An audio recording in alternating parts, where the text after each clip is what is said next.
Elementary school children in Newtown have returned to the classroom for the first time since the tragedy there last month. Sandy Hook students went back to school this morning.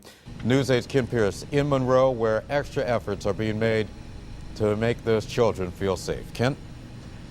And Keith, from what we have heard, more than 400 students returned to Sandy Hook Elementary. Not the same building. It's a building that used to be called Chalk Hill Middle School, and it's one town over here in Monroe. But for all intents and purposes, it is now Sandy Hook Elementary. Now, I say we here. They went back uneventfully this morning because didn't see it with my own two eyes. The Monroe Police Department has made it very clear they don't want anything, especially the media, interrupting this very important first day back.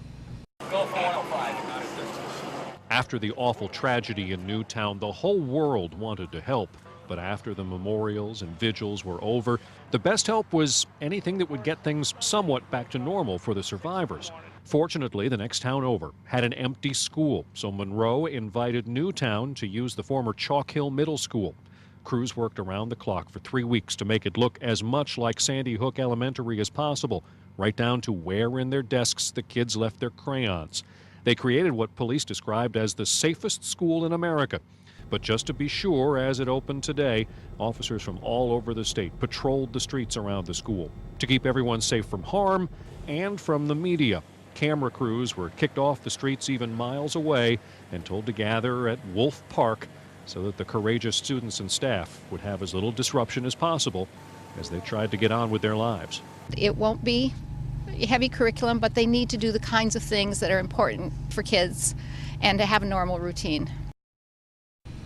And from what we have heard, it was a fairly normal routine today. We'll know a little bit better in a little less than an hour. That's when Monroe Police have scheduled a press conference here where the media has been told to stage out of Wolf Hill Park. You can see that tonight at 5. Aaron Cox will have coverage of that right here on News 8. For now, live in Monroe, I'm Kent Pierce, News 8.